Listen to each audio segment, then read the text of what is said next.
Olá, boa noite, tudo bem? Oi, Thaís, tudo bom? Tudo certo, desculpa pelo atraso. Imagina, um minuto. Ah, não deixa de ser um atraso, né? Eu sempre entro antes aqui no curso para ir batendo um papo com o pessoal, mas hoje me atrasei. Tudo bem? Tudo ótimo. Que bom. Oi, pessoal. Oi, Larissa. Oi, Lara. Vou fazer aquele pedido, tudo bem. Vou fazer aquele pedido para vocês, carinhosamente, para que todos liguem suas câmeras para que a gente faça o curso como se fosse presencial. É uma ótima forma de a gente se conhecer. Até porque logo mais tem outros congressos, aí depois vocês me encontram em congressos e eventos, aí falam assim, ah, eu fiz o curso. E aí vocês têm que se apresentar porque eu nunca vi vocês. Então, liguem a câmera aí para a gente se conhecer, tá bom? Lembrando que quem liga a câmera tem preferência nas perguntas, ok? Tatiana, vamos esperar só uns 5 minutinhos para o pessoal Claro, entrar? tranquilo, tranquilo. Larissa, Lara e Eliana, que estão com as câmeras abertas. Vocês são de onde? Estou conhecendo o pessoal ainda, tá, Tatiana? Aham. Oi, Thaís. Oi, Oi, Tatiana. Boa Tudo bom? noite. Tudo boa bem? noite. Eu sou Lara, eu não me apresentei nas outras aulas. Eu moro em Portugal agora, Que máximo. mas eu sou aí do Brasil, claro, né? Eu sou de Goiânia, eu sou servidora do Instituto Nacional da Propriedade Intelectual, da Propriedade Industrial, INPI. Que Só que legal. agora eu estou licenciada, que eu estou fazendo um doutorado aqui em Portugal. Que bacana. Show de bola. Parabéns, Lara. Quem quer falar agora? Eliana. Posso falar? Eu sou counsel no CGM, Chaves Gelman e Machado Advogados, trabalhando muito com PI e contratos, e bastante com NFTs. Show de bola. Parabéns também, que não tá fácil, né? Trabalhar com NFT. Muita É, coisa nova, muita bola de que cristal, né? norma. É, exatamente. Super te compreendo. Espero que o curso te Prazer. ajude nessa nova jornada. Com certeza irá. Larissa, Eu sou de São Eu tinha apresentado na primeira aula. Sou você é de de São São Paulo. Paulo. Eu estava até em Vila Velha na primeira aula, mas já estou aqui em São Paulo. Tem um escritório aqui de advocacia, que a gente é especializado em propriedade intelectual. Ainda não tenho, assim, experiência com NFT, estou tentando entrar na cabeça, né? Mas ainda não tive experiência, assim, de trabalho com NFT. Só teórico Show. mesmo. Não, mas em breve vai ter, que todo mundo tá pegando uns casinhos já. Liandra. A Liandra interage bastante no chat, então eu Oi, fico feliz que está com a câmera ligada hoje. eu entrei um pouquinho depois. É uma apresentação? É só para você falar de onde você é, com que você Ah, trabalha. eu sou advogada, trabalho no Ribeiro da Luz Advogados, tem sede aqui no Rio e São Paulo. Eu trabalho, já atuei um pouquinho nessa parte de NFT, com algumas plataformas, só que o meu maior interesse nesse momento é que eu estou fazendo um TCC, na verdade, sobre direito de sequência, como ele é aplicado no NFT. Então, eu estou com várias dúvidas, por isso que eu interajo bastante, inclusive. Então, eu estou muito animada por essa aula, porque eu estou com várias dúvidas mesmo. Você que perguntou, né, na última aula sobre Exato. direito de sequência. Eu já dei minha opinião aqui, viu, Tatiana? Uhum. Eu já falei Eu acho para. que eu falei sobre o suporte, né? Se é considerado um Ah, suporte ou não. verdade, verdade. Suporte. A Tatiana tem uma visão de suporte que vocês vão ver logo mais. Mas sobre o Maravilha. direito de sequência, alguém tinha me perguntado também sobre isso, e eu falei que eu entendo que não é um direito de Fui eu que perguntei. sequência. Foi você, né, Júlio? Exato, Sim. verdade. Eu Eu não também entendo o abordei que essa é. parte de É, contratual e o legal, né? Tem uma diferença. exato, eu acho que é Exatamente. só um valor ali entre plataforma e quem está colocando. Para mim, não é o direito de sequência da lei, até porque tem plataformas que pagam 3%. E não é sobre o valor que foi acrescido à obra, e sim do valor total. Então, para mim, não entra num direito de sequência da lei. A gente pode falar que é um direito de sequência contratual, aí como a Liliane falou para a gente na primeira edição. Mas eles Então, não são conflitantes, né? Desculpa, Liana. Então, eu entendo que não. Peraí. Clara, a aula vai ser disponibilizada em até 2 dias úteis, deve estar lá para vocês já, tá? Júlio, eu não acho que eles são conflitantes. Eu acho que tem uma obrigação, sim, mas não são conflitantes. Exato, eu acho que o autor ele pode pedir para a plataforma falar, então tá bom, agora me paga 5% do que você, do Exato. valor que foi Até acrescido. 5, exato. Imagina. Obrigada. A não ser que ele tenha ali, né, dito que aquela é a remuneração completa dele, também tem que ver o que foi combinado, né? Porque às vezes você tem nas condições contratuais a condição de que não, aquela é a minha remuneração, ponto. Aí não tem como reclamar mais nada. Exato, mas então eu acho que as plataformas que eles devem adotar, se é um valor superior, por exemplo, os 10%, 5% é referente ao seu direito de sequência legal e os outros 5% é referente não sei, ao nosso acordo, alguma coisa nesse sentido. Acho que eles deveriam especificar isso. Se eles não especificarem, eu acho que cabe um questionamento, sim. A Tatiana fez assim, não sei, porque depende da lei aplicável também, acho que vai depender bastante, né? A gente está aqui pensando também na nossa legislação aqui, vai depender como é que está a contratação. Não, com certeza. Júlio, então aproveita que você está com o microfone aberto, se apresenta para a gente, e depois a gente já passa para a Tatiana começar a aula. Eu sou advogado, né? Sou titular de uma sociedade de advocacia. Eu sou de Campo Bom, Rio Grande do Sul. E, enfim, eu atuo, tá, na área de propriedade intelectual, mas tem alguns associados que fazem áreas complementares. Aí a gente faz planejamento sucessório, proteção patrimonial e também a área tributária, trabalhista, mas tudo envolvendo empresas, tá? Mas a minha perícia realmente é propriedade intelectual. Perfeito, muito legal. Obrigada por estar aqui no curso com a gente, Júlio. Eu que agradeço. Tenho aprendido bastante. Que bom. Espero que aprenda ainda mais. E como eu falei, eu acho que para a Rosângela, que eu falei, vocês vão sair com mais dúvidas do que entraram. Então, assim, eu espero mesmo, porque eu acho que quanto mais a gente estuda, mais dúvidas vão surgindo, e eu acho isso muito bacana. Aqui no curso, da primeira até agora, nossa, várias vezes a gente já mudou o entendimento, falou, não, agora é tal coisa, não, melhor adequar para isso. Então, é normal, fiquem tranquilos, mas eu espero que o curso dê uma base muito legal para vocês. Bem-vindos todos. Thaís, se eu pudesse fazer um comentário bem rápido, eu me lembro que tu falaste a respeito do registro digital de obras na cadeia de blockchain, por exemplo. Sim. Né? E eu tenho alguns casos parecidos, porque eu tenho muitos clientes que eles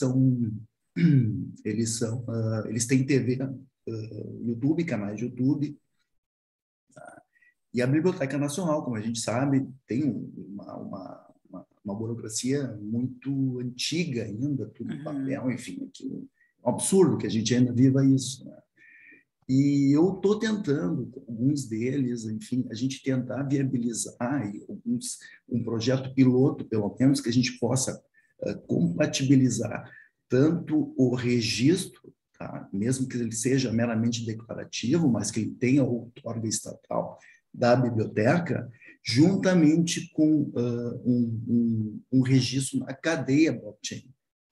Legal, fazer uma parceria entre Biblioteca Nacional e blockchain. Não, mas eu não digo uma parceria, mas juntar essas duas ferramentas, a estatal, que eu sou obrigado a me dirigir à Biblioteca Nacional, mas fazer isso de forma complementar com um registro na cadeia blockchain, no sistema blockchain, na tecnologia blockchain.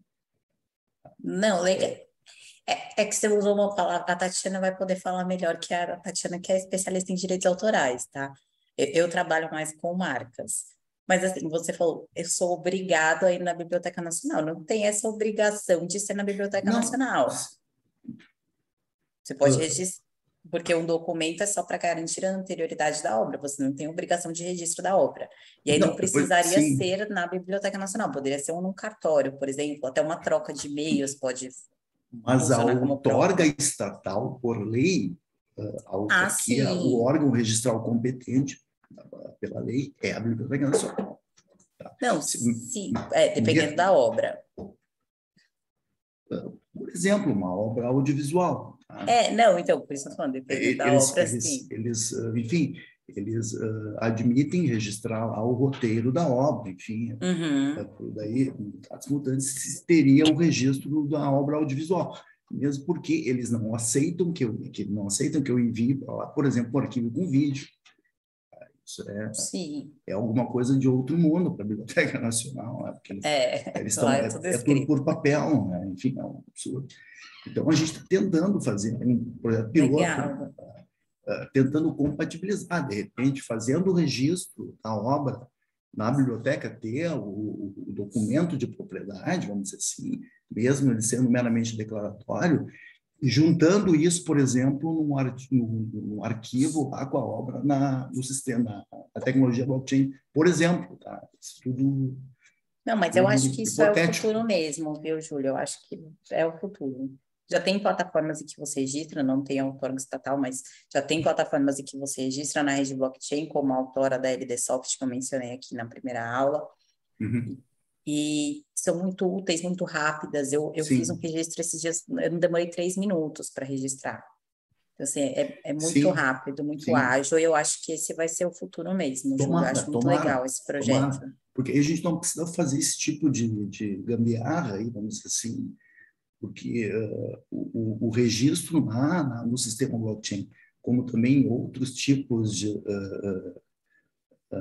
de meios digitais, eles são provas digitais, vamos dizer assim, tá? Mas não é a outorga estatal, tá? Que nesse caso seria de competência da Biblioteca Nacional, que é assim que define a lei. Sim, né? Sim. Perfeito. Mas acho bem legal esse projeto. Agora eu vou passar para... que a gente consiga uma saída. Tomara, vai dar certo. Agora eu vou passar para a Tatiana, então, para que a gente não extrapole muito o nosso horário, tá bom? Então, Tatiana, seja muito bem-vinda. Muito obrigada por ter aceitado novamente nosso convite. É uma honra ter você aqui conosco. E a bola está com você. Obrigada, Thaís. Eu que agradeço o convite. Parabéns mais uma vez pela organização desse curso. É um tema super interessante. Essa eu acho que é a 2ª edição, né, desse curso. Estou certa? 4ª, quarta edição do curso. Então, mostra ainda mais o sucesso desse curso. É a minha 2ª participação no curso. Então, por isso que eu fiquei com a cabeça com a 2ª. Mas esse é um tema que todo mundo pensa e, de uma maneira ou de outra, está começando quem ainda não trabalhou, muito em breve vai começar a trabalhar. Quem já começou a trabalhar tem as dúvidas todas, como a Thaís mencionou, não existe resposta cravada certa ou errada, e no fim é uma construção de pensamentos, é uma construção aqui de debates e de entendimentos que nós todos vamos pensando e vamos formando, né? E aí o que é importante, que eu acho que sempre a gente tem que pensar quando a gente pensa em novas tecnologias, NFT, blockchain, metaverso, o que seja, é a gente pensar de onde a gente está partindo. Ou seja, vamos lá, o direito está aí, nós temos os instrumentos, vamos entender do que a gente está falando e quais são as derivações dos problemas que a gente está vivendo para cada uma das situações. Então, é um problema jurisdicional, é um problema de aplicação da lei, é um problema de você fazer valer o seu direito, é um problema que tem a relação com o consumidor, é um problema que tem uma relação com o direito de propriedade intelectual para ver quem é o titular daquela obra, é um problema que você está copiando algum direito de um terceiro, é um problema de que você não sabe quem é o titular da obra, enfim, então, no fim, existem muitas questões que elas não são diferentes das questões que hoje a gente se depara no mundo físico, no mundo que hoje nós conhecemos, na nossa prática, mas que elas são, obviamente, um desafio grande porque elas são aplicadas num universo diferente, num universo novo, com outras questões que vão surgindo e vão, né, nos puxando aí para o debate. Mas eu queria, então, começar a minha aula hoje, e sendo aqui uma troca, tá, de experiências, e deixa eu só me apresentar rapidamente, que eu sempre esqueço. Eu sou sócia aqui do Demarest, responsável pela área de propriedade intelectual e a área de privacidade, cibersegurança, tecnologia, e tenho também o grande prazer de fazer parte da BPI há muitos anos, e nesse momento eu sou a segunda vice-presidente da BPI e já participei em várias funções distintas, em comissões de estudo, na diretoria como tesoureira, como, enfim, já foram vários funções mesmo e contribuições ao longo desses anos todos na nossa BPI. Então, essa é uma associação na qual me orgulho muito fazer parte, acho que é uma associação que está sempre inovando, sempre trazendo temas e cursos super interessantes. Então, caso algum de vocês ainda não seja associado, deixa eu fazer aqui meu momento comercial, venha fazer parte, se associe, porque vale a pena. Vocês vão ter possibilidade de participar de muita coisa, de fazer um networking, de aprender, de participar de debate, de crescer dentro da associação, de conhecer pessoas, então de ter acesso a materiais, informações. Então, assim, tem muita coisa boa acontecendo em várias matérias diferentes que a associação promove. Então, quem quiser mais informações, é só procurar no site, só procurar a Adriana, a Érica, qualquer um de nós, que a gente está à disposição para falar da associação. Então, o momento comercial acabou e a gente começa com Não, mas antes, primeiro, perdão, que eu que tinha que ter te apresentado, e eu fui aqui na empolgação, como a gente já estava falando. E outra coisa, fala do seu e-book sobre NFT, é verdade, é verdade. Olha, eu já ia esquecer, mas eu acho que eu mostro ele no final. Outro momento merchan. A gente preparou aqui no escritório alguns materiais, né? E estão disponibilizados na internet, que pode entrar no site do escritório e pegar. Um sobre NFT. E aí, nesse do NFT, ele é um material que ele não é focado em propriedade intelectual, a ideia dele era justamente ser um material diverso, com várias áreas do direito e seus reflexos o NFT com as suas várias áreas do direito. Então, é para ser algo mais geral. Depois a gente fez um que é metaverso e propriedade intelectual. Então, esse é um focado em propriedade intelectual e metaverso. Então, as questões de propriedade intelectual no metaverso. E tem também um guia de inteligência artificial que a gente fez, que é um material bem completo também, e obviamente está tudo disponível para quem quiser consultar e ler, está disponível. Então, acabando isso tudo, vamos começar a nossa aula. E aí vocês vão conhecer agora uma outra Tatiana, que eu vou começar a aula. A Thaís já sabe, então já sabe como é que eu gosto de começar a minha aula. Vocês não vão entender nada, mas vocês vão entender já já.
Eu não vou deixar até o final aqui, é rápido, mas eu não vou deixar até o final, mas já deu para vocês entenderem. Primeiro que, obviamente, eu adoro balé, essa é minha paixão, né, pessoal. Mas o que tem isso a ver com a nossa aula de hoje? Tem tudo a ver, porque isso aqui é um NFT.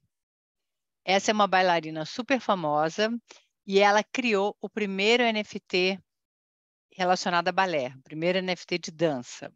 Então, eu quis justamente trazer isso para vocês, que muitas vezes a gente pensa em NFT, pensa em tecnologias outras, e esse é um NFT de arte, de dança, e foi o primeiro criado no mundo da dança. Então, ela é uma bailarina muito famosa, russa, e que criou, então, esse NFT, e eu quis trazer para vocês, então, esse pedacinho do trecho de Gisele, e no final do dia de hoje a gente pode falar um pouquinho mais sobre esse NFT aqui. Então, era só para fazer aqui uma um ponto com vocês, mas depois tem alguns itens que a gente pode conversar sobre esse tipo de criação, esse tipo de NFT, como isso pode estar se relacionado à nossa aula. Eu vou dividir essa aula, como aqui hoje, ouvindo e conhecendo um pouquinho de vocês, até vi que todo mundo, né, trabalha na área, mas essa é um curso que pode ter gente que não trabalha necessariamente na área, então a gente sempre dá aquela repassada, o que é direito, né, autoral, dá uma visão um pouco geral. Depois eu pensei em como a gente faz a aplicabilidade do direito autoral e o NFT, então esse link com o NFT, o próprio conceito de NFT, as questões importantes relacionadas, direitos e obrigações e uma pequena dinâmica no final que a gente vai bater papo e conversar sobre esse NFT aqui que eu trouxe no início dessa aula. Então, inicialmente, assim, só relembrando, né, o direito autoral ele é amplo, ou seja, ele é um direito que ele vai expressar a criação do espírito, sempre relacionada a um trabalho artístico, a um trabalho cultural. Então, é uma obra literária, é uma obra dramática, uma coreografia de balé, é uma foto, é uma pintura, uma ilustração, é uma gravura, é uma tradução, é um discurso, é uma obra audiovisual, uma música. Então, existem vários tipos, obviamente, categorias de direitos autorais. E eles vão estar sempre, uma criação de espírito e vão estar sempre fixadas em algum suporte, tangível ou intangível, né? Conhecido ou que venha a ser conhecido no futuro. E aqui, por que eu estou ressaltando a palavra suporte? Porque isso depois a gente vai ter essa grande conexão e esse grande debate até que ponto o NFT é um suporte, não é um suporte, há quem entenda que seja, há quem entenda que não seja. Então, a obra autoral, ela está fixada num suporte conhecido ou que venha a ser conhecido, né? O direito autoral, aqui a gente pega sempre, né? A gente gosta de pegar uma referência, e aí, segundo o Bittar aqui, são direitos intelectuais aqueles referentes às relações entre a pessoa e as coisas imateriais que cria. Esses direitos incidiriam sobre as criações do gênio humano manifestadas em formas sensíveis, estéticas e utilitárias, ou seja, voltadas de um lado à sensibilização e à transmissão de conhecimentos e de outra à satisfação dos interesses materiais do homem da vida diária. Então, aqui é uma definição do que seria, né, o direito autoral. Obviamente, temos N definições do que seria o direito autoral. Temos a legislação específica, que é a Lei de Direito Autoral, e o Brasil, como vocês sabem, é signatário da Convenção de Berna. Então, aqui sempre pensando, é uma criação do espírito, é uma criação intelectual que tem sim uma fruição econômica, que tem sim uma utilização econômica e sempre pensando que é uma criação que veio através de uma pessoa física, né? Ela tem uma paternidade que a gente chama, ou seja, o criador é uma pessoa física que criou a obra autoral. A gente depois vai discutir a criação através, né, já da computação, ou seja, da inteligência artificial, se isso viria ou não através de uma criação de uma pessoa física. Mas a lei, nossa lei, ela diz que a criação autoral, ela é através de uma pessoa física, através do autor. Ele sim é o autor, é quem cria a obra autoral. A Convenção de Berna ela foi realizada, né, idealizada muitos anos atrás, o Brasil aderiu em 75, e ela traz justamente uma norma internacional que traz três, que a gente chama de 3 steps, né, de teste. Esse teste autoriza exceções, ou seja, são as limitações de quando aquela proteção do direito autoral ela não seria utilizada, ou seja, há exceções, vamos dizer, da exclusividade, a exceção de quando o autor não pode coibir, não pode impedir o uso da sua obra. Em certos casos especiais, ou seja, quando a própria lei excetua algumas situações específicas, que não conflitem com a exploração comercial da obra, ou seja, toda vez que eu tenho uma situação que eu não vou causar, né, um problema ao autor da obra no sentido de uma exploração comercial não estou usando de uma forma que conflite com a exploração comercial do autor e quando não prejudique injustificadamente os legítimos interesses do autor. Então, a Convenção de Berna, no qual a nossa legislação depois seguiu nesse espírito, cria umas exceções de quando você pode utilizar a obra autoral independentemente da autorização do autor. Quando a gente pensa na nossa legislação brasileira, a gente divide em dois grandes direitos, vamos dizer assim. A gente tem os direitos morais e os direitos patrimoniais. O que é o direito moral? O direito moral é aquele que a gente aprende, né, que são irrenunciáveis e inalienáveis, que é o direito intrínseco ao autor. É aquele direito que nasce com o direito do próprio autor. Eles estão previstos lá no artigo 24 da lei e está vinculado à personalidade do autor. Ele é perpétuo, ele não é inalienável, ele é irrenunciável. Então, ele é realmente íntimo ali do autor, ele está intimamente ligado, vinculado à personalidade do criador da obra, que são os direitos. O primeiro que a gente sempre pensa é o de reivindicar a qualquer tempo a autoria da obra. Então, independentemente de quando possa acontecer, o autor pode sempre reivindicar que foi ele que criou aquela obra, de ter o seu nome ou pseudônimo indicado como sendo do autor.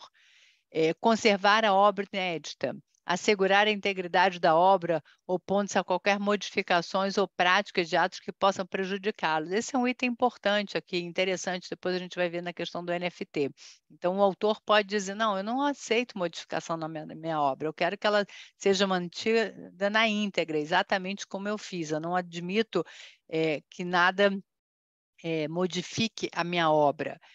Modificar a obra antes ou depois de utilizada, retirar de circulação a obra ou suspender qualquer utilização não autorizada, ter acesso a exemplar único e raro da obra. Enfim, então existem alguns direitos que são considerados pela nossa legislação como direitos morais do autor, que somente o autor pode pleiteá-los, pode requerer para si, né, esses direitos. Os direitos patrimoniais, então, eles são, inclusive, garantidos constitucionalmente, eles são já os direitos de exploração. O direito patrimonial, esse sim pode ser cedido, ele pode ser autorizado o uso pelo autor por terceiro. Ele pode ser utilizado, seja por uma pessoa física, seja por uma pessoa jurídica, ou seja, o autor da obra, ao criar aquela obra, ele será sempre o autor, ele vai ter sempre o direito moral, mas ele pode dizer, bom, a exploração econômica dessa obra, a exploração dessa obra vai ser feita por um terceiro, não necessariamente pelo próprio autor, por N motivos. Então, ele autoriza que um terceiro explore economicamente aquela determinada obra, aquela determinada criação, seja através de publicação, da reprodução, seja através da transferência, que é diferente, obviamente, do direito moral. Então, ele autoriza terceiros a explorarem aquela obra economicamente. Tem que estar expressa essa autorização ela tem que estar bem definida, né? No direito autoral, a gente não pode ter, ela tem que ser muito clara o que está sendo autorizado, em que circunstâncias, em que mídias, em que meios, a gente evita ter as coisas muito abertas porque elas podem dar margem a uma discussão se foi ou não autorizado. Então, quanto mais específico for, menos discussão existe entre as partes. Então, a gente tem que ser ali categórico nas modalidades do que as partes estão, de fato, negociando e autorizando. E aqui uma breve diferenciação entre licença e cessão. A licença, obviamente, é uma autorização de uso temporário, que ela pode se assimilar a um contrato de locação, no qual eu estou autorizando alguém temporariamente a usar aquele meu imóvel. Aqui a licença eu autorizo alguém, através, né, de um contrato, a usar aquele meu direito de uma forma temporária. Já a cessão é a transferência definitiva do direito, né? Como se fosse uma compra e venda, se ela for remunerada, se não fosse, seria uma doação, mas você está, então, autorizando alguém a ser o novo titular daquela obra. Então, não se confunde, obviamente, com a licença. E como eu mencionei, os direitos morais não podem ser cedidos ou transferidos nem licenciados, apenas os patrimoniais. Aqui uma curiosidade: transmissão para herdeiros. Os direitos patrimoniais são transmissíveis por ato inter vivos, por causa da morte, se dá porque o objeto do direito patrimonial do autor é garantir o direito exclusivo de exploração. Já os direitos morais do autor são intransmissíveis, apenas os de autoria, o nome, ao inédito e a integridade da obra são passados aos herdeiros. Então, existem alguns direitos morais que podem ser passados aos herdeiros, como esses que eu acabei de mencionar. A remuneração, e aí a gente fala aqui do direito de sequência, que eu acho que foi a Lara, né, ou a Leandra, agora eu não me lembro qual das duas foi a Leandra que mencionou. A remuneração, as partes são livres para definirem o que elas definirem, né? Primeiro, elas podem definir que não tem remuneração, aquela contratação é a título gratuito, nada impede que as partes pactuem dessa forma. Mas, ao mesmo tempo, é comum você ter uma exploração, uma definição, um valor da sua remuneração, que ele pode ser um valor fixo, ou seja, você determina um valor pré-definido contratualmente, tantos R$1.000, ou um percentual, você define qual vai ser esse valor. Pode ser um valor, como eu mencionei, um percentual, então você tem um critério de qual vai ser essa variação, você coloca que é pelas tiragens, pelo número de vendas, pelo um percentual que você determina dependendo do número de tiragens daquele exemplar, do volume de vendas, do metragem de ambiente sonorizado, se for relacionado a uma música. Obviamente tem regras de ECAD, outras coisas que eu não vou entrar aqui porque foge, né, do nosso objeto, mas o que é importante é saber que dentro da remuneração você pode ter um valor fixo, um valor variável ou uma combinação dos dois, um fixo e um variável. E a lei traz o direito de sequência, que o autor tem um direito que é irrenunciável e inalienável de perceber, né, de receber no mínimo 5% sobre o aumento do preço eventualmente verificável em cada revenda da obra de arte ou manuscrito, sendo originais que houver alienado. Caso o autor não perceba o seu direito de sequência no ato da revenda, o vendedor é considerado depositário da quantia a ele devida, salvo se a operação for realizada por leiloeiro, quando será este o depositário. Então, o autor ele pode reclamar, ele pode solicitar, né, esse direito de sequência, se isso não tiver sido pactuado, se isso não tiver sido remunerado, se isso não tiver sido resolvido, vamos dizer assim, com relação ao direito de sequência do autor. Então, isso é a nossa lei traz aqui essa previsão a favor do direito do autor em relação ao direito de sequência. Com relação aos prazos, o direito patrimonial, como vocês sabem, tem um prazo de 70 anos de proteção a partir de 1º de janeiro subsequente do falecimento do autor, ou seja, durante esse prazo a obra ela não pode ser usada, exceto dentro daquelas exceções que eu falei, que a lei prevê algumas exceções que você pode utilizar a obra sem autorização do uso do autor, mas senão você precisa de autorização do autor. E após esses 70 anos, então, a obra, então, aí sim cai em domínio público e aí ela passa a ser uma obra de domínio público. Isso não quer dizer que você não tem a obrigação de indicar quem é o autor da obra. O direito patrimonial, o direito moral, lembra que ele está sempre ali vinculado. Então, não é porque a obra tem mais de 70 anos que você não vai dizer quem é o autor da obra. Mas, se ela passou do prazo, né, de proteção dela, ou seja, ela entrou num domínio público, você pode, então, reproduzir, por exemplo, aquela obra. E aí a gente fala um pouco dos ilícitos, né? Os ilícitos, eles têm várias formas de você classificar e pensar aqui. Eu trouxe uma, né, inspirada aqui pelo Ascensão, e obviamente vocês podem ver e estudar em livros diferentes e classificar aqui de formas diferentes, mas trazendo aqui para poder trazer um conteúdo para vocês, ele classifica em relativos e absolutos, né?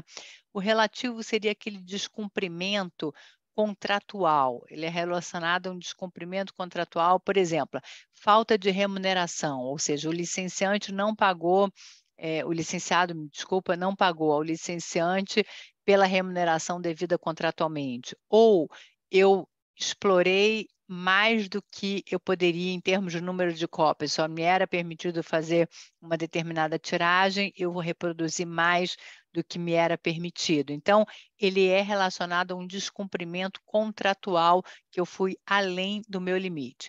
Já o ilícito absoluto é quando não há uma relação contratual entre as partes, e aí haveria, então, duas modalidades, segundo a sanção. A contrafação, que seria a utilização da obra alheia sem autorização do autor, e a usurpação, que seria a cópia servil da obra que foi divulgada sem indicação do nome do autor, ou seja, com a falsa menção de autoria, que seria uma usurpação positiva, né? E aí ele ainda considera no plágio a figura padrão de usurpação e analisa a contrafação em relação ao direito de reprodução. Então, aqui vocês podem perceber que existem várias formas de ilicitude pelo uso não autorizado, pela reprodução da obra ou por uma infração contratual, quando existe uma relação contratual entre as partes. Na questão da reprodução ilícita, não constitui ofensas aos direitos autorais. Lembra que eu falei que a nossa legislação elas tem aquelas exceções de quando você pode utilizar a obra, quando não é caracterizada uma ofensa ao direito autoral. Quando a reprodução for, por exemplo, para imprensa diária ou periódica, ou seja, para notícias, né, para os jornais, em diários ou periódicos, quando você vai reproduzir a imagem sobre encomenda realizada pelo próprio proprietário, ou seja, eu pedi para alguém me retratar, quando as obras são para finalidades relacionadas a deficientes físicos visuais, né, deficientes visuais, então você está tendo que reproduzir para benefícios dos deficientes visuais, entre outras situações, reprodução sem intuito de lucro, citações para fins didáticos, exposição de obras em estabelecimentos comerciais exclusivamente para demonstrações à clientela, representação teatral e execução musical para fins exclusivamente didáticos, entre outras. Então, existem as exceções da nossa legislação, no qual você pode, então, reproduzir a obra sem estar cometendo uma infração, que é o chamado do fair use, né, que é o uso lícito. A obra, então, qualquer artista deve ser justo para que seja tolerado. Qualquer uso da obra deve ser justo para que seja tolerado. Esse conceito varia de um país a país, mas em todos os casos deve-se considerar se o trabalho deve ter um propósito transformador da obra original, como uma remixagem de uma canção, não é uma cópia idêntica, mas uma peça nova em si mesma. Então, aqui, claro que esse fair use, e você interpretar quando há uma nova criação, ou quando você apenas fez uma interpretação, claro que existe uma linha aí tênue, existe uma questão de interpretação, mas a nossa legislação trouxe alguns exemplos do que poderia ser considerado um uso justo, que seria, por exemplo, comentar ou criticar o trabalho protegido pelos direitos autorais ou fazer uma paródia. Então, tem alguns exemplos aqui. A exceção do uso justo seria principalmente justamente você permitir a liberdade de expressão no mundo e não para permitir que as pessoas se beneficiem do trabalho de outros de forma fraudulenta. Então, aqui é mais para a gente ter em mente a questão do direito de uso justo da obra. Com relação ainda ao uso lícito da obra, como eu mencionei, quando ela cai em domínio público, você pode reproduzir a obra. Então, aqui eu trouxe um exemplo de 2 NFTs que são obras, obviamente, obras de Shakespeare, elas já caíram em domínio público e você, então, criou 2 NFTs, você mintou 2 NFTs aqui de obras que estavam já em domínio público. Então, não há nenhum problema nesse sentido. Você está indicando o nome do autor e você criou os 2 NFTs, você mintou eles de obras que são públicas. Então, aqui não haveria problema. Assim como não haveria problema se você as reproduzisse fora do, né? Se não fosse um NFT, você estaria reproduzindo uma obra que está em domínio público e você não está infringindo um direito autoral, considerando aqui que você, obviamente, está indicando quem é o autor, dando crédito a quem é o autor. E aí aqui eu trouxe um pouco, só para a gente pensar, falando ainda no direito autoral, algumas comparações, né? A diferença entre direito autoral e marca, e muito rapidamente, lembrando que a marca ela vai sempre ser um sinal distintivo de um determinado produto ou serviço, que é diferente do direito autoral. O direito autoral ele é uma criação do espírito, ele é uma criação artística. Então, a marca, quando ela é uma marca figurativa ou uma marca mista, como esse exemplo que eu trouxe aqui, claro que ela tem um desenho, claro que ela tem uma criação autoral, mas essa criação autoral aqui, que a gente poderia dizer que tem um desenho e esse desenho é uma criação autoral, de fato mas neste contexto aqui ela está sendo usada como uma marca. Para quê? Para identificar um determinado tipo de produto ou serviço, que é, obviamente, a marca do Starbucks, né? Então, neste contexto, independentemente da figura em si, né, central aqui, ser um desenho artístico, ela, no contexto aqui, ela é uma marca mista, porque ela é composta de nomes e imagens, e ela, neste contexto, está identificando um certo produto ou serviço. Então, é um bom exemplo aqui de como existe aqui proteções distintas. A gente tem a proteção do direito autoral e a gente tem uma proteção marcária, independente da proteção autoral. Aqui, o outro exemplo é com relação à marca tridimensional e direito autoral. Nós temos aqui o exemplo, né, da garrafa da Coca-Cola, que ela é uma marca tridimensional, porque você poderia tirar a palavra Coca-Cola aqui e a gente sabe reconhecer que essa é a garrafinha da Coca-Cola. Por quê? Porque a gente identifica a marca, a gente identifica o produto pela simples identificação da forma plástica ornamental aqui, de como a gente identifica a Coca-Cola.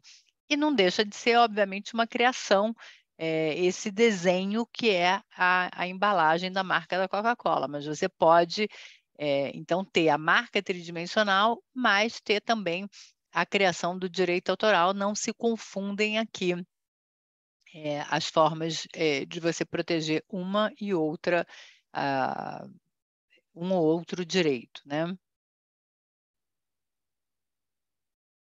Desenho industrial e direito autoral. Aqui, o desenho industrial, como definido na nossa legislação, é uma forma plástica ornamental de um determinado objeto ou conjunto ornamental de linhas e cores que podem ser reproduzidos num produto, resultando num resultado visual novo, original, com aplicação industrial.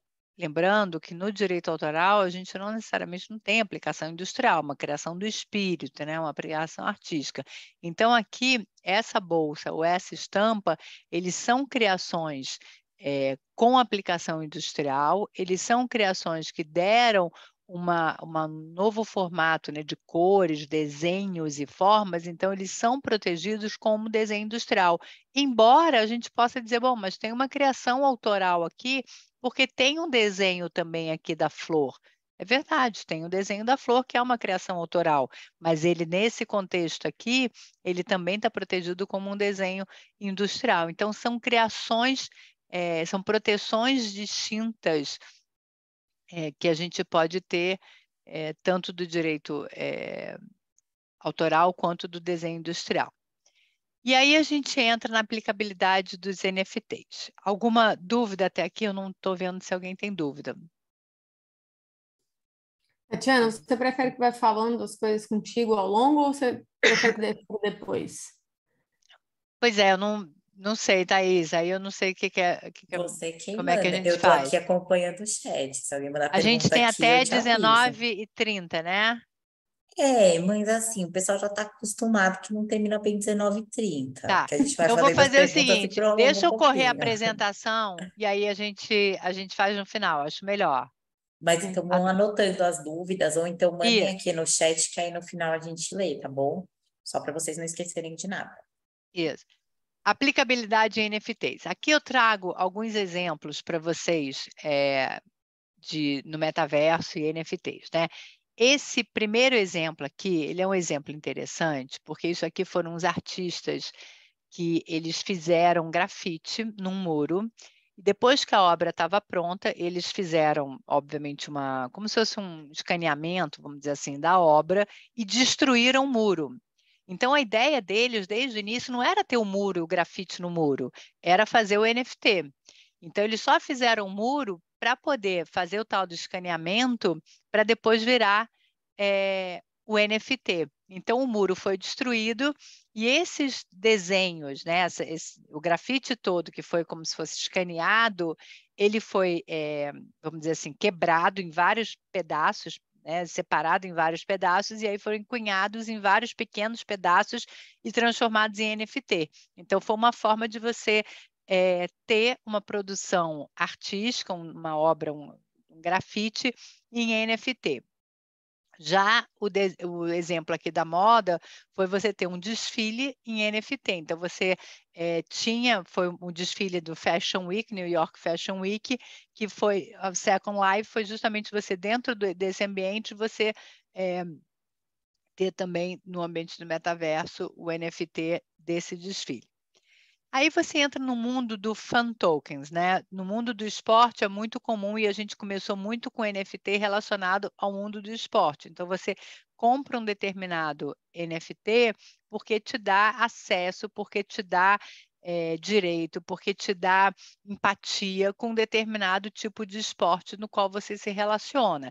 Então pode ser desde um colecionador, então você tem aquele NFT porque você coleciona alguma coisa, ou porque aquilo te dá acesso a uma determinada visibilidade de alguma coisa, ou porque te dá algum ingresso também no mundo real, ou enfim. Então, o NFT, ele pode ser só o NFT, ou ele pode ter o NFT combinado com alguma coisa no mundo físico, né? Então, dependendo da proposta da campanha, vamos dizer assim, você pode ter só o NFT e o NFT ser aquilo, ou ele combinar com alguma ação, com alguma campanha no mundo fora do mundo virtual, no mundo real também.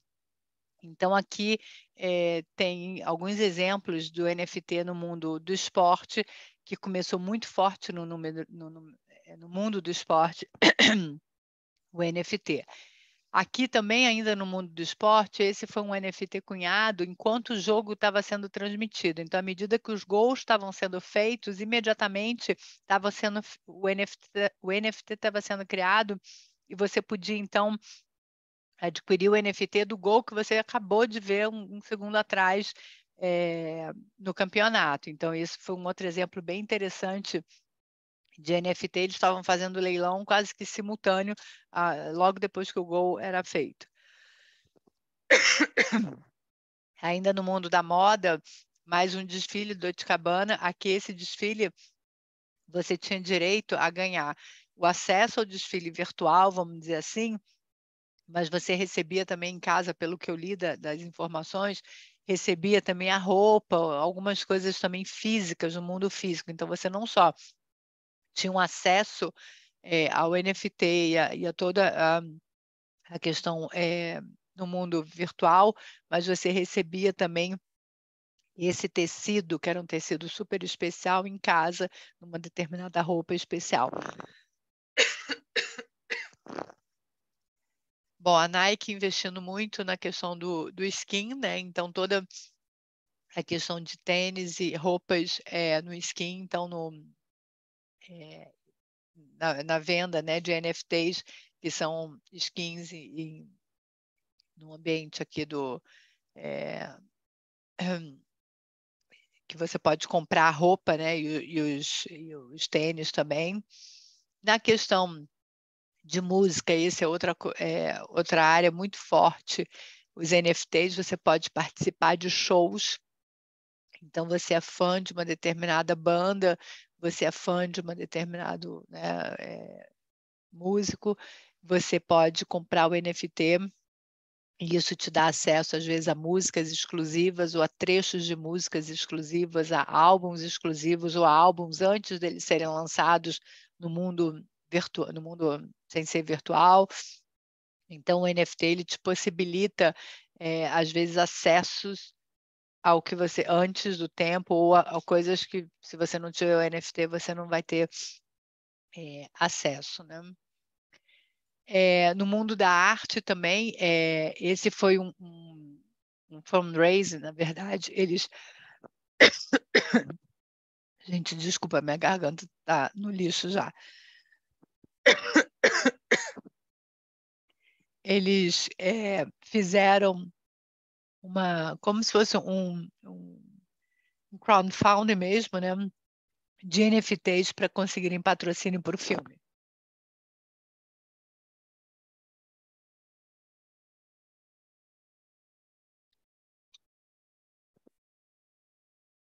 O outro exemplo é uma galeria de arte toda no mundo virtual, toda completamente no mundo digital. Você faz e vê a exposição toda sem ser no mundo real, né? Toda no mundo virtual.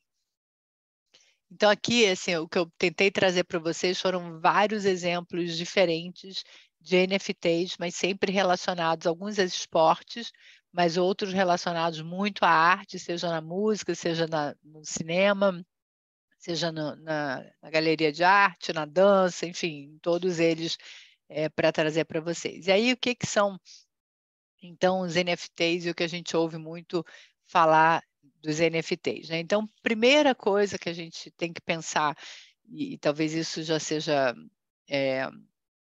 tema que vocês tenham ouvido muito já no curso, né? Mas vamos mintar, né? Vamos criar um NFT, o cunhar, né? A versão digital da obra de arte. Então, você vai criar o NFT, você vai cunhar o NFT, você vai mintar o NFT. Isso quer dizer a mesma coisa.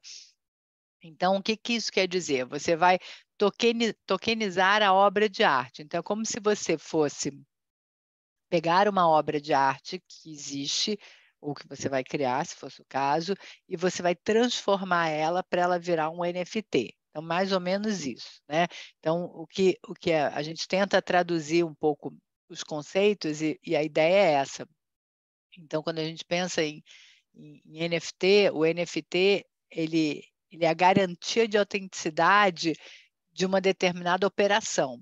Então, quando você está transformando aquela determinada obra, você está mintando, né? Você está cunhando aquela determinada obra, você está fazendo um ato de tokenizar a obra de arte, você está carregando ela numa determinada plataforma para que você garanta, então, a autenticidade. Autenticidade do quê? Daquele seu ato de tokenizar aquele determinado NFT. Deve-se pagar taxas para iniciar a transação na blockchain e publicar seu trabalho artigo como um NFT em uma determinada plataforma. Depois de cunhar uma obra de arte em um mercado como um NFT, você nunca deve cunhá-la em outra plataforma. Se alguma vez decidir fazê-lo, observe que a maioria das plataformas se reserva o direito de excluir NFT ou até mesmo de bani-lo de sua plataforma. Então, eu tentei aqui resumir um pouco como é que é a regra do jogo. E aqui uma versão, eu sei que vocês vão ter uma aula, acho, de blockchain, já tiveram, mas aqui uma super rápido. O que é o blockchain? É a rede que marca o tempo real, vamos dizer assim, das transações. Então, é uma tecnologia que ela facilita o processo de registro das transações e o seu rastreamento, por isso que a gente fala do hash, né? Então, ela é uma transmissão registrada num determinado momento, que acontece a ocorrência, cada bloco está conectado com o anterior e com o posterior, e as transações são bloqueadas em conjunto em uma cadeia irreversível da blockchain. Então, tudo fica registrado em tempo real e você não tem como alterar isso. Então, essa é a ideia da blockchain. E aí vem o on-chain e o off-chain. E aqui existe uma possibilidade infinita aqui de explicar tecnicamente, eu não vou entrar e nem tenho capacidade de entrar a fundo nisso, tá? Isso aqui existe uma explicação técnica mesmo grande, mas tentando aqui resumir para vocês nesse quadro, os metadados são no on-chain, né? Os metadados são inseridos diretamente no blockchain, permanecendo como token, vão além do ciclo de vida de qualquer aplicativo. No off-chain, os metadados ficam fora da rede do blockchain. Eles podem ser armazenados, por exemplo, de forma descentralizada. Então, existem essas características de quando você tem o on-chain e o off-chain. Então, os metadados eles podem se apresentar de formas diferentes e tem custos e estruturas diferentes para você fazer uma coisa ou outra, tá? Quando a gente fala marketplace, existem vários marketplaces que você pode ter o seu NFT. Então, aqui eu trouxe, né, alguns exemplos, mas existem vários marketplaces que você pode ter. E aí, quando você pensa, então, depois de tudo isso, assim, primeiro eu trouxe o conceito do que é o direito autoral na nossa legislação, o conceito básico, tradicional, direito autoral e as exceções e como ele é usado. Depois eu falei rapidamente aqui como é que os NFTs estão sendo usados no mundo de hoje e conceito básico do que é o NFT blockchain. Agora, o que eu pensei? Eu falei, bom, como é que isso é usado com o direito autoral? Quais são as relações do NFT com o direito autoral? Quais são as questões que a gente pode pensar aqui para, né, de nos questionar e estudar aqui? Primeira questão é do suporte, né? Então, quando a gente pensa no direito autoral, lá o artigo 7º que a gente falou, são obras intelectuais protegidas às criações do espírito expressas por qualquer meio, fixadas em qualquer suporte, tangível, intangível, conhecido, que venha a conhecer no futuro. Então, o NFT ele pode ser considerado um suporte, porque, né, que venha a ser conhecido no futuro. Então, ele é um suporte, não é um suporte? Então, esse é um primeiro ponto. Aí vem, os direitos patrimoniais são aqueles relativos à utilização econômica da obra, podendo o autor, atenção, o autor, usar, fruir e dispor da obra literária, artística e científica. Aí depois vem, artigo 22, pertencem ao autor os direitos morais e patrimoniais sobre a obra que criou. Os direitos morais do autor são inalienáveis e irrenunciáveis. A transferência dos direitos patrimoniais do autor pode ser feita total ou parcialmente. Então, o que eu quis trazer aqui? Eu trouxe pontos importantes na nossa lei de direito autoral que eu acho que podem ter reflexos nos questionamentos básicos do que a gente se faz com relação ao NFT. Com relação ao suporte, que é o primeiro questionamento. Aí a gente trouxe aqui a primeira discussão quando teve a história do livro digital. Então, esse é um caso que já faz um tempo, mas que foi discutido lá nos Estados Unidos e foi um caso que ele foi o início da discussão do meio, né, eletrônico, meio físico, se podia, não podia, se estava incluído ou não na primeira autorização ou não. Então, aqui teve uma discussão se os autores tinham o direito de imprimir, publicar e vender a obra tendo um livro físico, se ele incluiu o direito ou não de incluir o livro de forma eletrônica. E o tribunal continuou dizendo que o envio de sinais digitais eletrônicos pela internet é um meio separado das palavras impressas em papel e não um novo uso dos direitos concedidos. Então, muito mais do que a gente aqui debruçar sobre o caso em si, aqui o que eu quis trazer para vocês essa foi a primeira discussão que a gente se deparou com o ponto de, bom, tudo era no meio físico, não tinha discussão. Quando teve a possibilidade de ter o meio digital pela primeira vez, houve o questionamento, mas será que aquela autorização que eu sempre tive no meio físico incluía também o meio digital ou não? E é o que a gente está sofrendo aqui agora. Ou seja, aquilo que eu tenho autorizado, será que está incluindo essa nova tecnologia? Ela faz parte dessa primeira autorização ou não? É um novo suporte ou não é um novo suporte? Então, esse é o nosso primeiro grande questionamento em relação ao NFT. Então, são obras intelectuais, que a gente sabe, fixadas em qualquer suporte tangível e intangível. Então, existe uma corrente que fala, o NFT é como um novo suporte, seria uma nova obra, então. Se é um novo suporte, eu teria que ter uma nova autorização, porque ele seria uma nova obra. E tem uma segunda corrente que diz o seguinte, seria considerado apenas um selo de autenticidade. Não é um novo suporte. Então, não é uma obra já existente.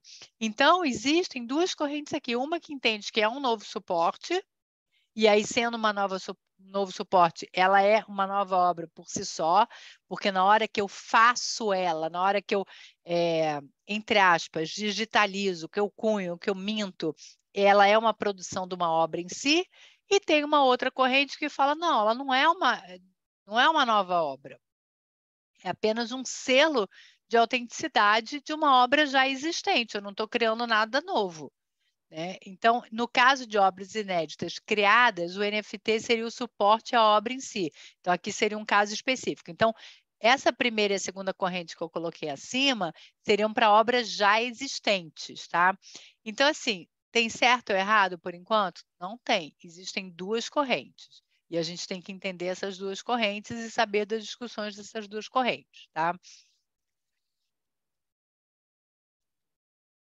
Aqui um outro ponto importante é a questão do clearance dos direitos. Quando a gente vai reproduzir alguma coisa, a gente tem que pensar, por exemplo, eu posso estar lá fazendo um vídeo meu, mas se eu insiro nesse meu vídeo uma música, se eu insiro nesse meu vídeo uma marca, né, de um terceiro, e dependendo do uso que eu vou fazer desse meu vídeo, ele pode acabar levando para uma reprodução não autorizada de uma música, de uma marca de um terceiro, e por aí vai. Então, quando esse vídeo que inicialmente foi feito no TikTok e apareceu essa pessoa andando de skate, bebendo um suco e tal, ao som de uma determinada música, quando esse vídeo virou um NFT, houve todo um questionamento, uma discussão, porque haveria uma reprodução da música e da marca sem uma autorização. Então, quando ele passou para um NFT, foi tirada a música, foi tirada, né, foi entampada a marca para não haver uma reprodução da música e da marca, porque não estaria autorizada a música e a marca. Então, é importante, quando vocês forem criar um NFT, forem criar um NFT, a gente ter certeza que a gente não está reproduzindo um direito de terceiro. Então, é sempre o clearance do direito, ou seja, ter certeza que a gente está fazendo aí o devido cuidado aqui do terceiro. Então, no NFT não tem essa musiquinha, tá? Bom, aqui os direitos, aqui foi uma discussão também que teve lá fora, que os criadores, né, os desenhistas, os desenhistas, os artistas, eles queriam fazer os NFTs das suas criações originais. E aí a Marvel disse que não, ela proibia que a obra digital vendida pelo o quadrinista brasileiro em NFT não podia ser feita separada. Ou seja, o quadrinista, ele pegou e falou, não, a minha obra original aqui, eu quero transformar ela num NFT. E a Marvel entendeu que não, eu tenho direito da obra como um todo, então aquele desenho original lá também faz parte da minha obra como um todo, você não pode transformar isso num NFT separado. Então, entender também até onde vai o direito de cada um e o que pode ser passado para o NFT. De novo, entender quem é o titular de que direito autoral desse que está nascendo, né, lá de trás. Se vai passar para o NFT ou não, e que direito que você vai passar para esse NFT.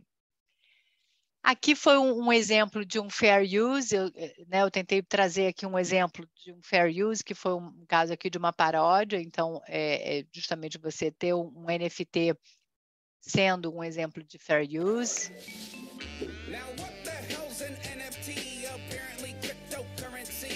E depois vocês podem...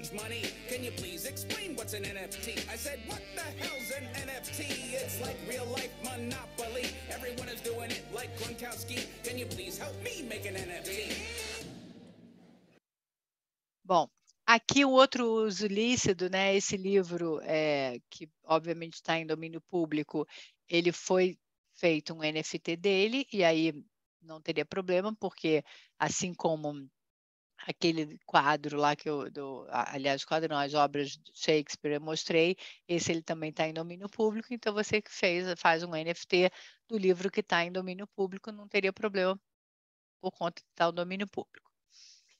E aí, quais são, então, os nossos grandes desafios, né? tem vários, mas entre eles, né, contratos e licenciamentos, a questão das transferências, autoria e violações, direitos morais e patrimoniais, obrigações, direitos de reprodução e comunicação. E aí esse caso aqui foi um caso interessante, porque quando foi feita a compra do livro, a ideia aqui seria converter cada página do livro num NFT. E aí, quando eles começaram a fazer isso, o autor do livro chegou e falou: ah, peraí, eu vendi o livro, não vendi vocês o direito de fazer um outro uso do livro. Eu vendi o livro em si. Eu não vendi para vocês o direito de separar as páginas e fazer de cada página um NFT.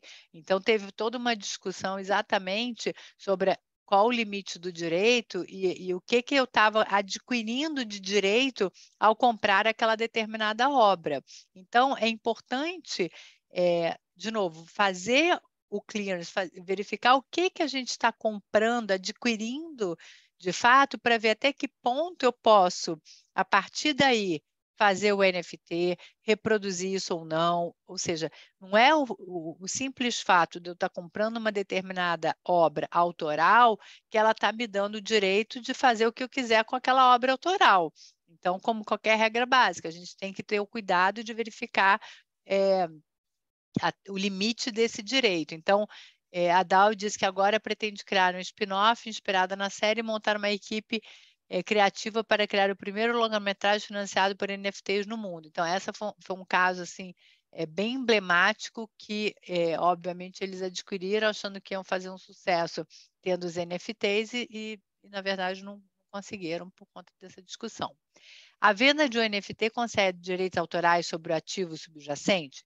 Adquirir a propriedade de um NFT representando uma obra na qual subsistem direitos autorais não concede necessariamente ao novo proprietário do NFT direitos autorais sobre a obra subjacente. Ou seja, no fato de eu estar adquirindo um NFT, não quer dizer que eu esteja adquirindo a obra original, né? E vice-versa.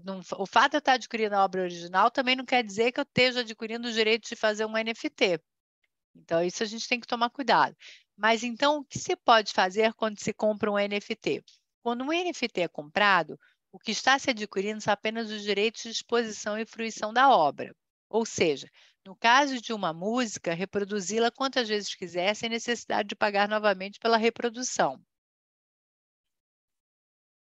Direitos morais e patrimoniais. Normalmente, não se transfere os direitos autorais patrimoniais quando se vende um NFT.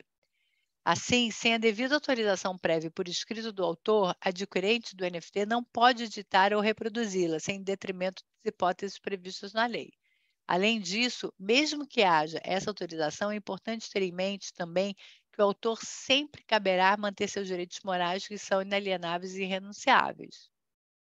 Tá? Então, aqui é sempre importante a gente observar os termos e condições quando você está adquirindo um NFT.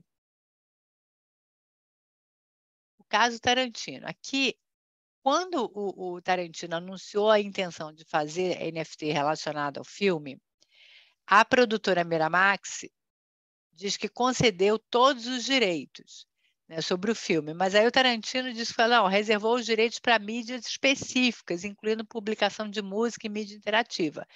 A Miramax diz que os direitos a Tarantino não incluíam NFT. Então, existiu uma discussão entre o autor, Tarantino, e os direitos, né, a Miramax, que tinha os direitos da obra, e se acabou que o Tarantino desistiu de fazer da obra os NFTs e ele resolveu lançar como se fossem os... não é bem pôster, mas como se fossem as imagens, os manuscritos originais, os roteiros como NFT. Então, de novo, aqui não é porque você tem o direito da obra final que você acaba podendo fazer o que quiser. E nem você, como autor, que cedeu aquela obra, que você acaba tendo o direito também de fazer o que quiser. Então, é importante entender o que de fato você adquiriu de direito, o que você autorizou o terceiro, o que você não autorizou, para ver o que você vai fazer, poder ou não fazer em relação ao NFT. Ou seja, não é terra de ninguém. Eu acho que esse que é o ponto. Você tem que observar o que contratualmente vocês combinaram. Aqui é apenas um exemplo para vocês de quando você está adquirindo um NFT, o comprador do NFT não adquirirá direitos autorais sobre a obra, podendo revendê-la caso seja acordado, em eventuais percentuais de royalties devido ao autor em decorrência de cada comercialização da obra. Então, aqui fala um pouco da história do sequenciamento, né? Cabe ao autor titular da obra o direito de utilizar a fruir da obra. Caso seja desejado e vontade do autor realizar a cessão sobre essa obra, deve realizar por meio de documento contendo os termos e condições da lei. Algumas plataformas cedem os direitos autorais ao comprador. Então, normalmente, quando você adquire, você não recebe o direito autoral. No contrato, em contratos de licenciamento, de novo, você tem que observar bem os termos de uso, você tem que observar bem os smart contracts para você ver o que você está adquirindo, quais são a amplitude dos teus limites, né, de direitos e obrigações. Então, por exemplo, nos contratos, podem ser que os marketplaces aplicar algum processo, ou seja, podem ser aplicáveis em alguns momentos do processo, termos e condições. No contrato inteligente, o componente da cadeia de bloqueio, baseado em código que automatiza muitos aspectos do processo tradicional de escritura de propriedade, incluindo registro de propriedade, transferência, royalties e tal. Então, pode ser que no teu contrato inteligente você já determine como vai ser a aplicação dos royalties, como vai ser a taxa de transferência, como vai ser a eventual revenda, e a taxa de eventual revenda. Então, isso tudo já vai estar no teu smart contract que você vai estar assinando no momento que você adere àquela plataforma. Então, não adianta também assim, a gente ficar pensando muito empiricamente. A gente tem que entender muito bem os termos e condições dos contratos desses marketplaces que a gente vai estar adquirindo, vai estar fazendo parte, né?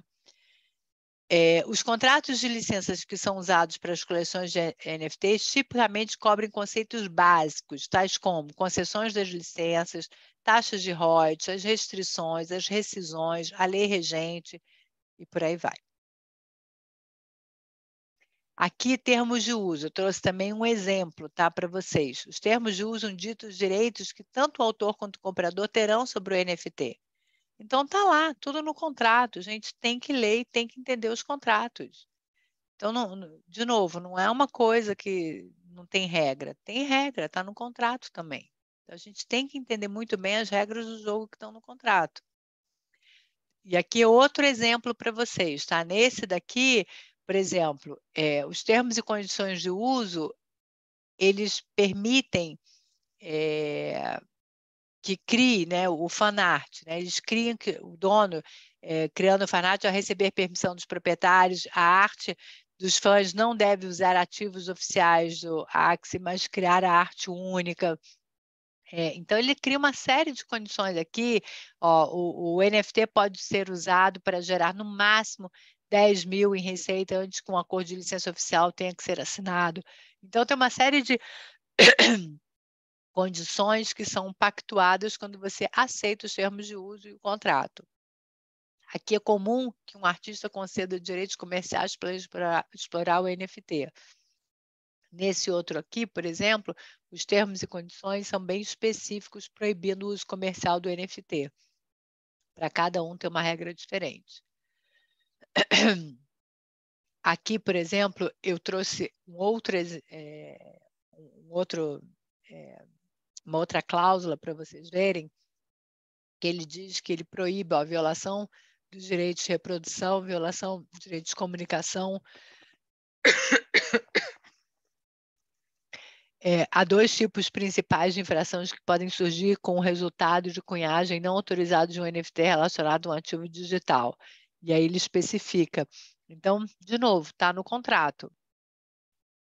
Direito de sequência. Olha aí, Leandra, chegou no direito de sequência. Um exemplo aqui.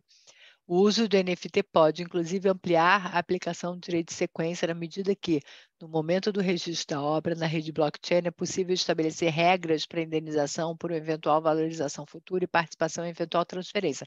Na verdade, essa possibilidade aqui até facilita o controle, né? Porque se você já determina qual é a regra, e ele facilita, é automático, você não vai ter que ficar cada vez, ter que ficar pactuando, ou a cada vez ver como você vai controlar isso. Isso é automático. Então, no fim, é muito melhor, porque automaticamente o negócio vai funcionar. Então, aqui ele já determinou como vai ser feito. E aí o direito de integridade, por exemplo, destruição criativa. O ato aqui foi um ato deliberado de destruição de uma peça física de Picasso pelo comprador para a criação de NFT.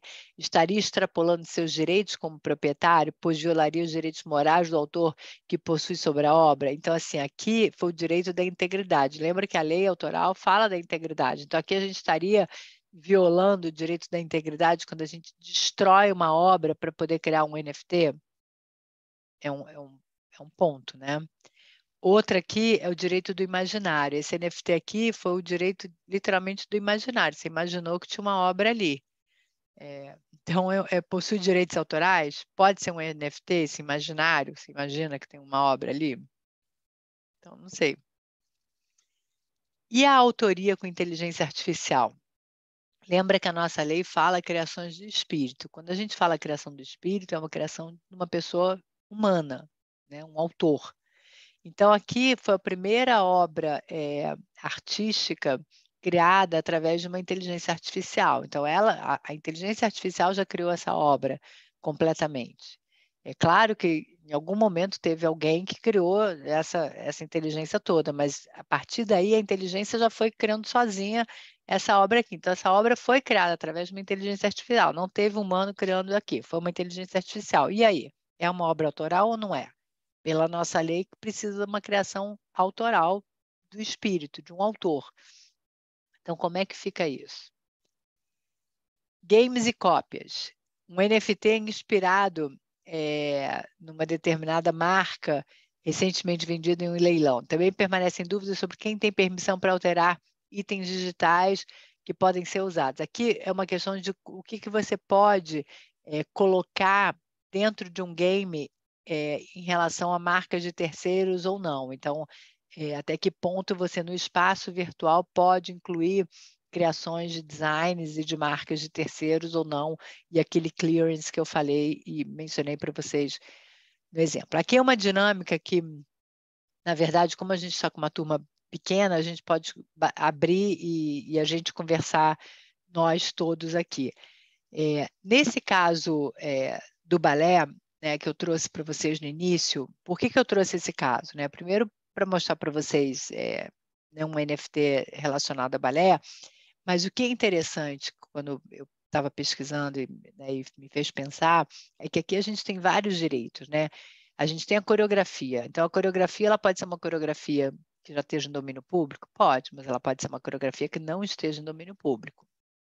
Ela pode ser uma coreografia de um balé famoso, atualmente, de algum coreógrafo, ou de alguma parte, né, de um balé famoso, por exemplo, Balé de Londres, que ela é, né, do Royal Ballet de Londres, essa bailarina. Então, assim, até que ponto também ela pode fazer um NFT desse trecho, embora seja a imagem dela, até que ponto ela pode fazer um trecho deste balé com este figurino, porque o figurino é não foi ela que desenhou o figurino. A música não é dela, tudo bem que essa música pode estar em domínio público, mas imaginando que não esteja. Então, existem vários direitos autorais que estão vinculados aí a esse pequeno trecho dessa dança, que até que ponto ela poderia ou não colocar no NFT dela. E aí, quando você olha né, a licença e o contrato lá do NFT, diz lá que não se responsabiliza por direitos de terceiros, não, enfim. Então, os contratos são criados de forma que a pessoa que está colocando, muitas vezes, o NFT à disposição, ela também não se responsabiliza por nenhuma verificação de direitos de terceiros. Então, esse é outro ponto importante da gente observar quando for adquirir um NFT, especialmente se estiver assessorando algum cliente, né? Então, o que considerar quando a gente vai mintar? Não sou proprietário do direito de propriedade intelectual da obra de arte. Posso cunhar o NFT?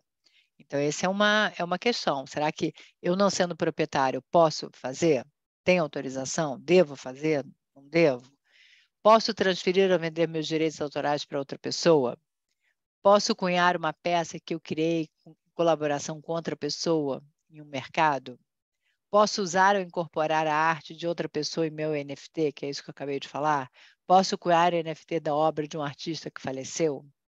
Então, essas são questões que a gente tem que se deparar e pensar quando a gente estiver cunhando ou assessorando um cliente em relação ao NFT. Essas são apenas algumas, né? Mas, obviamente, tem várias. Aqui eu trouxe para vocês o exemplo, né? Que eles falam, né? Porque eu fiquei intrigada com isso, eu fui olhar, né? Pesquisar. E aí eu falei, bom, nem o vendedor fazem qualquer representação garantia quanto ao seguinte. Aí eles falam, né? Que ele está sujeito aos direitos autorais, qualquer obra relacionada está sujeita aos direitos autorais, se o comprador adquire qualquer direito autoral, licença qualquer obra relacionada, os direitos, catálogos eletrônicos, NFT, obras de arte de catálogo, material que produzimos relacionados ao NFT, ó, você não reproduzirá ou permitirá que ninguém reproduza qualquer sem o consentimento, qualquer copyright no e para o NFT relacionados à arte pertencem aos seus criadores e a compra do NFT não constitui uma seção do NFT. Então, o contrato ele é todo amarradinho. Então, aquilo que eu falei, não adianta achar que quem compra NFT está comprando o mundo. Não, você tem que saber exatamente o que você está comprando. Em um rol exemplificativo, né, de cuidados que você tem que ter.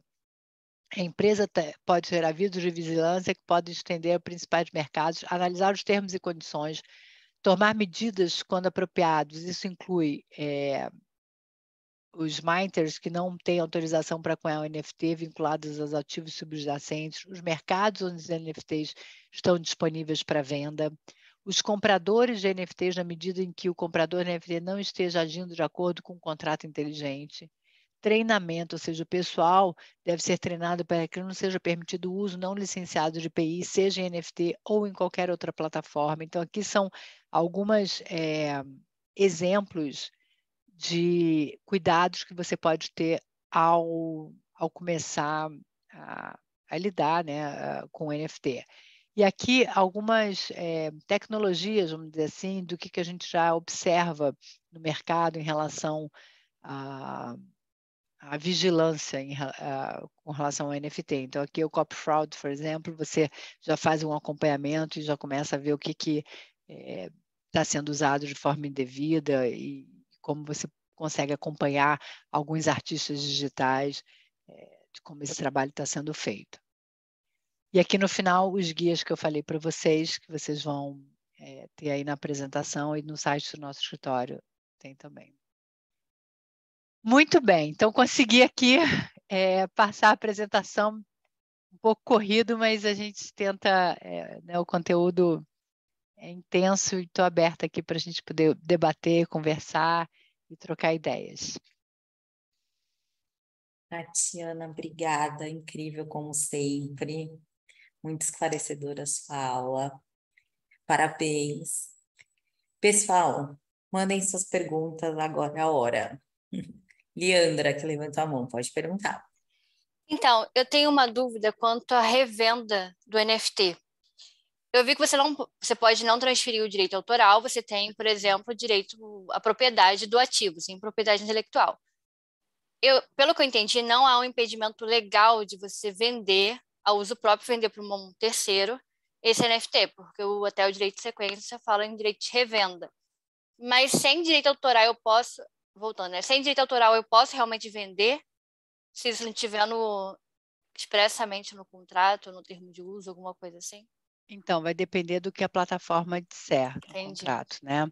E, na verdade, quando eu tenho NFT, quando eu estou adquirindo NFT, eu não estou adquirindo necessariamente direito autoral nenhum. Eu estou adquirindo um direito de acesso, vamos dizer assim.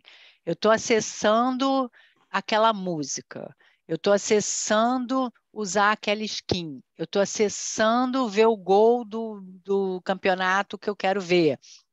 Então, eu não estou acessando o direito autoral, estou acessando ver um quadro, ver lá a bailarina dançando, ou o quadro no museu virtual. ou a possibilidade de eu ouvir primeiro uma música antes dela ser lançada para o público no geral. Então, eu não estou necessariamente acessando direito autoral nenhum. Eu estou acessando um direito, um benefício, vamos dizer assim, entendeu? E aí, dependendo da contratação, eu posso eventualmente ceder esse benefício para um terceiro. Mas é o que eu estou comprando. Então, por isso que existe essa confusão, né? Eu tenho que entender exatamente o que eu estou comprando. Eu não estou comprando o direito autoral da obra. Definitivamente não, a não ser que seja o caso, mas normalmente não é. É que a gente faz uma analogia para obra de arte físico e a pessoa pode vender. Aí vem para esse lado digital e fica um pouco confuso. Eu tenho uma outra questão que eu não consegui assim, refletir muito bem sobre, e eu não sei se o autor que eu li estava criando chifre na cabeça de cavalo, mas enfim. Quando eu entendi como se cunha o NFT, como a professora também falou, que pode ser tanto dentro da blockchain, hospedado, ou fora, numa rede centralizada ou descentralizada. E eu tinha entendido que a repercussão no direito autoral ela é a mesma nos dois casos. Se você...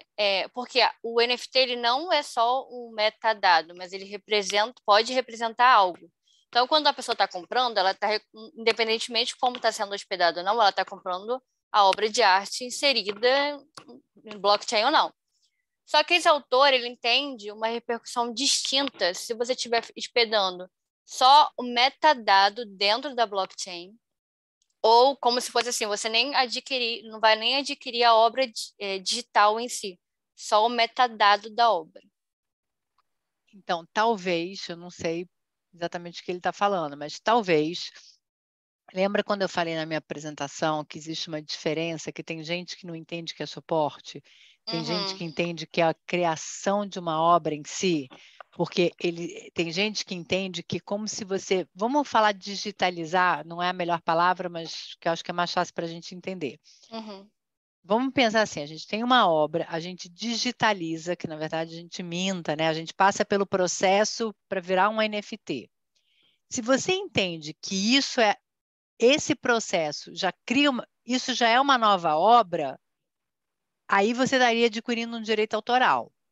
Só que se você entende que isso não é uma nova obra, que isso é apenas uma digitalização, vamos dizer assim, aí não é uma nova obra, é só um meio.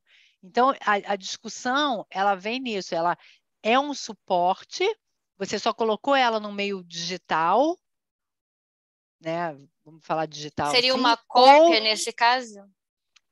É uma... Eu tinha acho assim, interpretado assim. na minha cabeça, assim, para eu entender, quando eu comecei a entender essa história toda, é como se fosse assim, você está digitalizando alguma coisa ou não. Se você está digitalizando e colocando na internet, você está usando um outro meio ou você está... É uma outra obra ou você tá só usando um novo suporte ou você está criando uma nova obra? Se você entende que você está só usando um novo suporte, você não necessariamente está criando uma nova obra. Mas se você entende que o fato de você digitalizar aquela obra é uma criação, aí ela seria uma nova obra, entendeu? E aí não seria um suporte. Então, a interpretação distinta é aí. Aí, dependendo do que você entender que é o certo, você vai para uma corrente ou para outra. Então, se você for para a corrente, ela é uma nova obra, aí você estaria adquirindo um direito autoral daquela obra do NFT, não da obra original, mas daquela obra do NFT.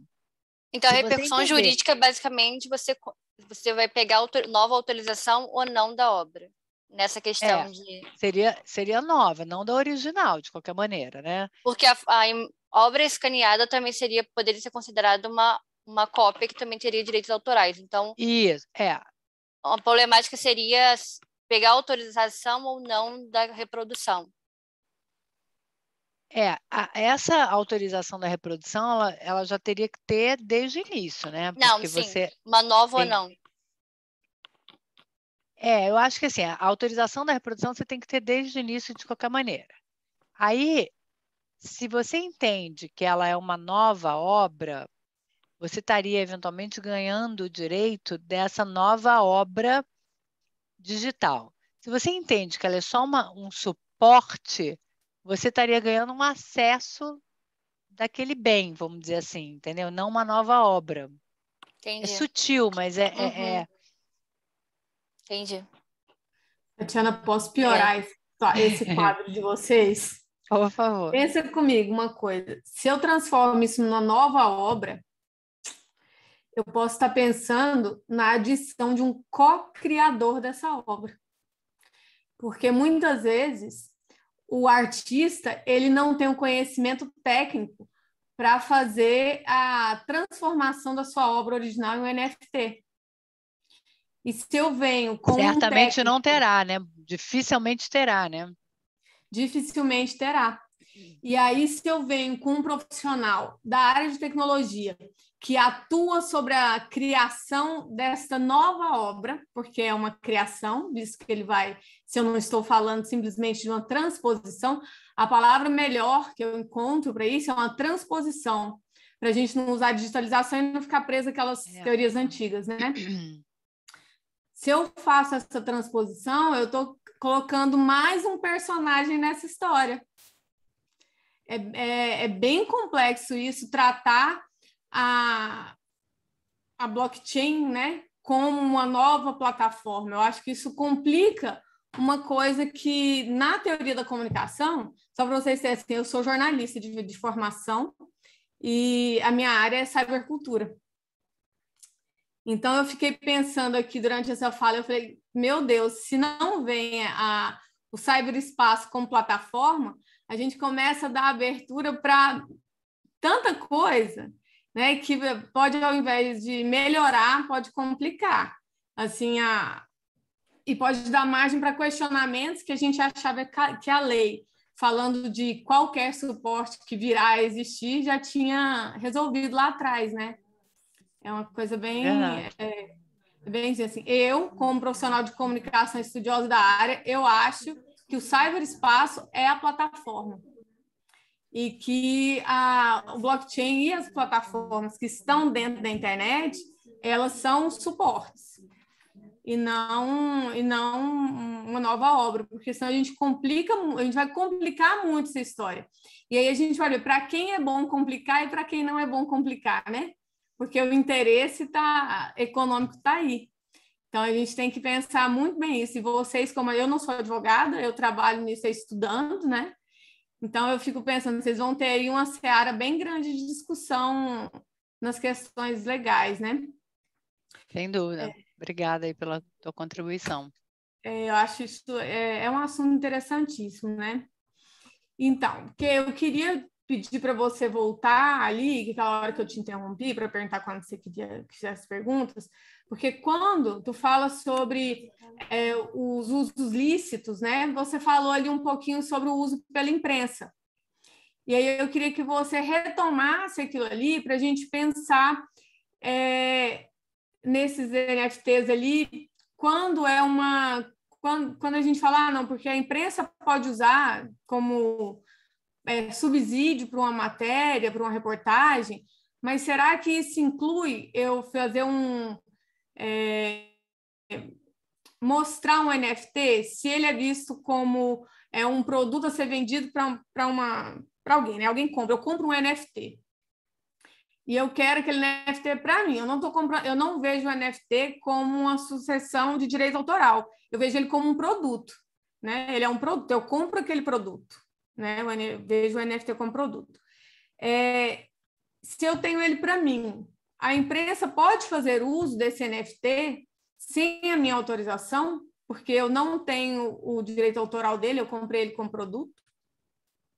Acho que é uma ótima pergunta. Assim, na nossa lei, o uso pela imprensa de alguma informação, e aí o que é usado normalmente? É imagem, né? Foto, algum trecho, algum discurso, alguma coisa assim, é para fins jornalísticos, aquela coisa. Então, se a gente fosse fazer um paralelo aqui, a gente já está dizendo que seria esse mesmo uso como NFT. E aí é que tem. Será que um NFT de uma foto, ou de um discurso, ou faz sentido? Meio estranho, né? Assim, acho que não faz sentido nesse contexto, porque, como você falou, o NFT ele vai te dar um acesso específico. Então, a não ser que a gente criasse uma situação, eu não gosto muito da gente dizer que nunca é possível, porque pode ser que tenha uma hipótese, né, uma situação que a gente não está pensando aqui agora, que seja aplicável. Se a gente conseguir ter uma situação que aquele uso que hoje em dia a gente entende como um fair use, né, da imagem das pessoas, do discurso, da informação jornalística que precisa ser passada dentro do ambiente NFT, talvez, então, por exemplo, se a gente cria alguma coisa que dentro do ambiente do metaverso você cria os jornais, talvez sim, talvez faça sentido. Então, não como um produto específico e singular, por exemplo, da imagem de uma pessoa fora de um contexto, mas talvez dentro de um ambiente maior. Eu acho que a preocupação aqui é que a gente tem que pensar que o contexto ele tem que ser similar ao que hoje é usado no fair use do direito autoral. Para esse fim específico, né?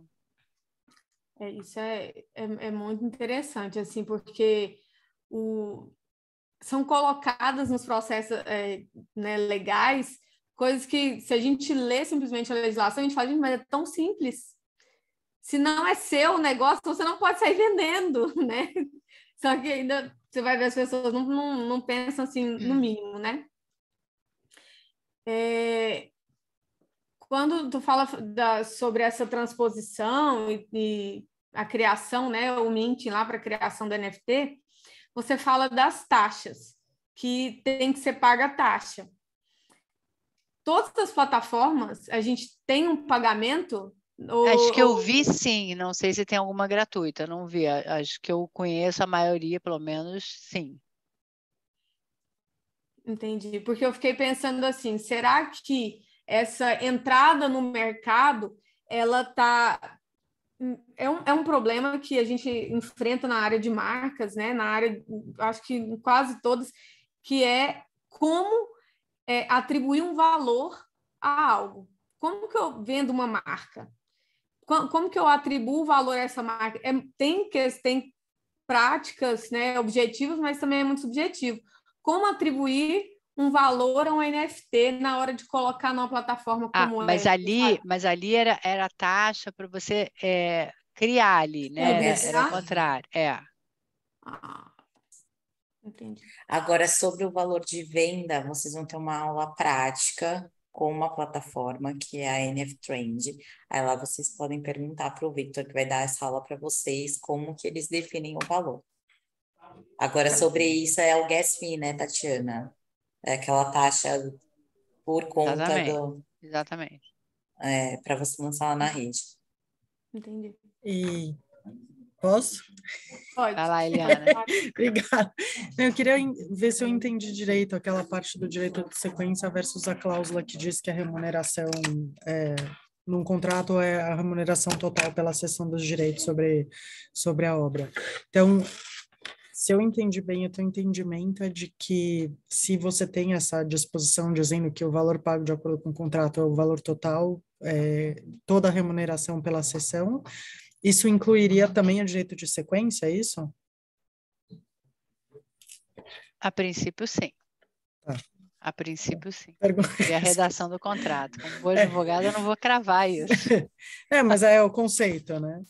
Pergunta porque, longa, assim, resposta sim. eu acho que, sim.